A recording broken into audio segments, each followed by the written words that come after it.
Pedagogical perspective and concerns of inclusive education in schools. Heading शुरू करने से पहले ये जानना बहुत ज़रूरी है कि इंक्लूसिव एजुकेशन का क्या मतलब है। Inclusive education means creating a school environment, एक ऐसा स्कूल इन्वायरमेंट जहाँ पे जो बच्चे irrespective of their gender, abilities, जो भी उनका बैकग्राउंड है, दे लर्न टुगेदर, वो एक ही क्लासरूम के अंदर पढ़ते हैं। एंड इंक्लूसिव एजुकेशन का फोकस रहता है, इट इंश्योर्स कि सारे बच्चे अब फील करें इंक्लूडेड, उनको लगता है कि उनके थॉट्स ओपिनियंस इक्वली इंपॉर्टेंट है and they can participate equally in learning. Pedagogical perspective of inclusive education, pedagogical का मतलब है teaching methods. The first one is universal design for learning. UDL का मतलब ये है कि जो टीचर्स है वो अपने लेसन्स को ऐसे डिजाइन करें कि सारे बच्चे जो क्लास में है वो कंसेप्ट को समझ पाए। फॉर एग्जाम्पल, टीचर यूज कर सकती है pictures, videos, hands on activities to teach so that students with different learning styles can learn better. Teacher picture use करेगी तो विजुअल लर्नर्स के लिए अच्छा रहेगा, वीडियोस यूज करेगी तो ऑडियो विजुअल लर्नर दोनों के लिए हेल्पफुल रहेगा। Second point is differentiated instruction. इसका मतलब ये है कि जो टीचर्स है वो अपने लेसन प्लान को ऐसे एडजस्ट करें कि वो लेसन प्लान सारे इंडिविजुअल्स की नीड्स को कैटर कर पा रहा है। फॉर एग्जाम्पल, टीचर जो है, टीचर को लग रहा है कि कोई स्लो लर्नर है, उसको हेल्प की ज़्यादा एक्स्ट्रा हेल्प की ज़रूरत है, तो उसको सिंपल असाइनमेंट दिया जाए। Whereas there might be student जो फास्टर पेस पे काम को कर ले, तो इससे क्या होगा कि सारे बच्चे जो है they can learn in a way that works for them.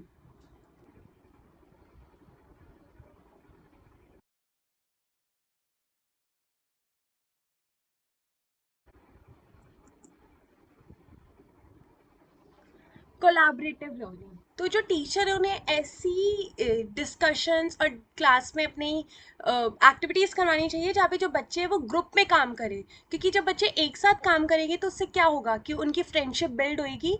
In fact वो नई चीज़ें सीख सकते हैं अपने क्लासमेट से, क्योंकि क्लास एक ऐसी जगह है जहाँ पे बच्चे अलग अलग बैकग्राउंड से आते हैं, अलग अलग एबिलिटीज़ से आ सकते हैं, तो एक दूसरे से बच्चे सीख सकते हैं।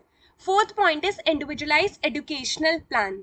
तो जो स्टूडेंट्स हैं जिनको एक्स्ट्रा हेल्प चाहिए, तो टीचर्स और पेरेंट्स कोलैबोरेट कर सकते हैं और फोकस कर सकते हैं कि ऐसी कौन कौन सी चीज़ें हैं जो टीचर अपने लेसन प्लान में इंक्लूड कर सकती है, जिससे कि जो वो बच्चा है उसके भी कंसेप्ट इक्वली अच्छे से वो समझ पाए जैसे बाकी बच्चे समझ पा रहे हैं।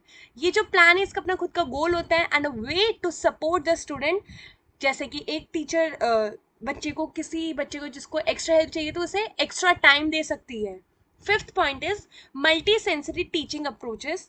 तो टीचर यूज कर सकती है मल्टी सेंसरी मेथड्स जैसे विजुअल, ऑडिटरी, काइनेस्टिक, जो हेल्प करेगा एंगेज करने में different types of learner, specially जिनको लर्निंग डिसेबिलिटीज है। Through this way student can use the strength to access and process information. वही पॉइंट कि बहुत सारी जो टीचर्स है, जो पुरानी टीचर्स ऑलरेडी स्कूल में काम कर रही है, उनके पास इतनी ट्रेनिंग नहीं है कि वो इन बच्चों को पढ़ा सके। Many teachers don't have enough training to teach students with special needs or different backgrounds. Without the right skill, teacher may struggle to support all students equally. यही point वो है जो मैंने भी आपको समझाया है। Second, lack of resources. Inclusive education often needs extra resources like special learning tools, assistive devices, and additional support staff.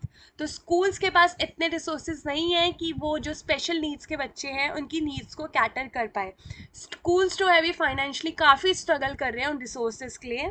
Many schools don't have these resources which can make it hard to help all students. Third point is large class sizes. जो मैंने आपको बोला कि इतनी बड़ी class होती है and in a big classroom it is hard for teachers to give individual attention. Students who need extra support might not get the help they need when the class is too large. Fifth point is peer acceptance and social challenges. कुछ बच्चे हैं, कुछ बच्चे जो समझते हैं उन बच्चों को, but I have observe majority of students they are not ready to accept them, and which is so sad to see that कि बहुत सारे बच्चे जो बुली करते हैं। तो स्कूल को इस चीज़ पे काम करना बहुत ज़रूरी है कि एक friendly, welcoming environment where every student feels accepted. Fifth point is flexible curriculum. Traditional lessons में sometimes be too rigid, meaning they don't adapt easily for students who need extra help or want to learn in different ways. तो आप यही तो देखो, जो curriculum हमारा कितना vast है, अब उसके अंदर इतना सारा कंटेंट है। अब कोई बच्चा जिसको लर्निंग डिसेबिलिटी है, उसके लिए तो एक लाइन करनी भी कितनी ज़्यादा डिफ़िकल्ट हो सकती है, वो वही समझ सकता है। हम सिर्फ कह सकते हैं, पर समझेगा तो वही इस प्रॉब्लम को। तो ये जो करिकुलम है, इसमें भी चेंजेस लाने बहुत ज़रूरी है। ये एक चैलेंज है जो फेस करते हैं इंक्लूसिव एजुकेशन में, कि जो करिकुलम है वो कहने के लिए फ्लेक्सिबल है, बट अभी अ, जितना मैंने स्कूल में पढ़ा है कि प्रैक्टिकली चीज़ें इतनी पॉसिबल नहीं हो पा रही। और आप कमेंट करके ज़रूर अपना ओपिनियन देना इस चीज़ के ऊपर। 6 point is fair assessment. Standardize test में not show the true abilities of all students, specially those with special needs.